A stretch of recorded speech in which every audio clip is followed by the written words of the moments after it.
back on the Morning Brew with friends. I love this. We got our friends the Squash Blossom Boys here, and woo, right? I love it. And they would not be here if it wasn't for our friend Gary Libman. And Gary, thank you for coming in. Thank you for bringing the Squash Blossom Boys, because we can hear these guys and like 19,000 other bands at the Folk Fest coming up, right? Okay, it's a ton of bands. There's a lot of bands. June 5th, 6th?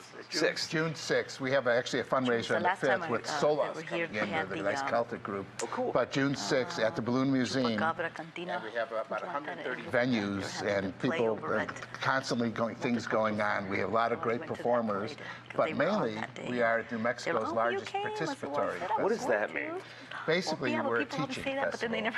People bring their instruments, so their dancing shoes or their voice, and we have workshops all day long for beginning, intermediate, and advanced guitars, auto harps, and mandolins, and bass players, and so on. Sounds like so much fun. And so they get to learn a lot. We even have certain things like a musical saw. This year we're going to have a workshop from a Dave Pera out of Oklahoma on a leaf blowing. Can you teach me how to play the saw? We can teach you how to play the saw. I've always wanted to learn to play the saw. It always looked like the coolest thing ever.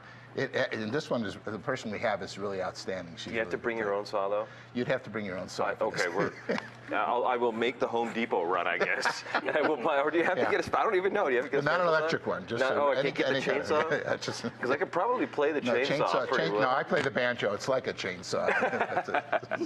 So how'd you get involved in this? I know you're the director of the I got involved because our band, Placitas Mountain Band, 10 years ago, was asked to play in something called Jam with the Band, where the bands perform and people bring their instruments to the tent, and everybody just plays along with the band. And I just sort of fell in love with it, asked if I can volunteer, and you don't ask that because all of a sudden you can volunteer, and then you become the head of volunteers, and now I'm festival director, basically.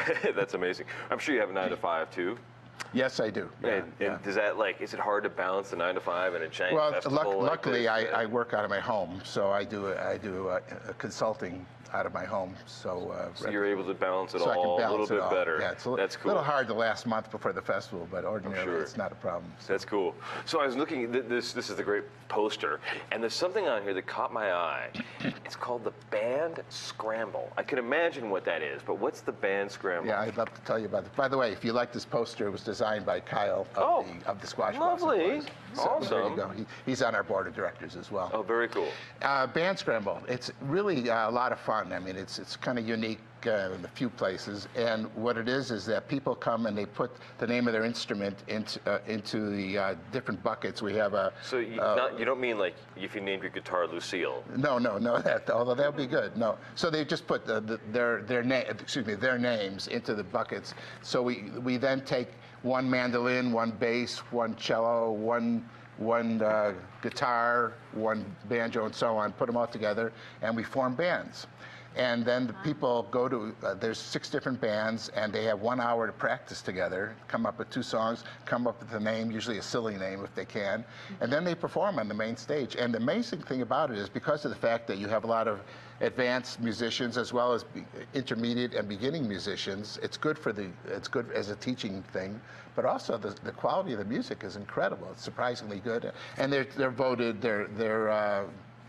the best band is given a ribbon and so on, so it's kind of sweet. And of course there's sing-alongs and there's workshops and everything else. We have a lot of workshops, and we have a sing-along every year. We do a different theme. This year is the top 100 folk songs of all time. Last year was a tribute to Pete Seeger, for example, because he had just died. So yeah, Pete Seeger, the great. But he wrote, I'm drawing a blank on all of his Pete Seeger songs now, but so many wonderful, just the American Songbook songs. How did you get into folk music, though? I mean, a lot of us think of folk music as bluegrass or other things, but it really is broader than that. How did you kind of get involved? Well, first of all, what it is, and at least in our festival and most folk music, it's just the music of the area. It's klezmer and old time and Celtic and swing and bluegrass, of course. Do you have any Spanish music this year? We have Spanish. We have Hispanic music too. It's always very important because this is the area. That's the thing. I came from Chicago, and I didn't know much about the music of this area. So just by learning about it, was new to you? Yeah, exactly. And so it's an opportunity to really get to know the music of this area. And since I was classically trained on clarinet, which I still play for klezmer, but I also was in a couple of bands where I played the auto harp for the banjo. Mm-hmm. And the air auto harp. The air auto harp. The air auto harp's this way. The air banjo's this way. Even that is too noisy for some people. Just kidding. Never criticize the banjo player. Out loud. That's right. Cool. Well, why don't you guys take it away? Show us what are you guys going to be playing at the show? Do you know what you're going to be playing yet? We don't. We always make up our sets like during the set, so we don't know. Oh, that's cool. It's just improv bluegrass all day long. Yeah. It keeps it interesting. That's excellent. We're gonna do a requests. Do we know it? Do you do Freebird? We've tried, and it doesn't work that well. We're gonna do a song called Squirrel Hunter. Excellent.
Guys, we'll dance you. We can dance us out. If we can dance out of this, it'd be awesome. We were just getting our rhythm here. Well, this is the Squash Blossom Boys. They are going to be at the Folk Festival, and they're going to be rocking out on June 6th. Thank you. Tess and I got our dance in this morning. This is great. This is wonderful. Yes. All right. And we can, like, if you got one more, we'll dance. Okay. We got our dancing shoes on this morning. We got it.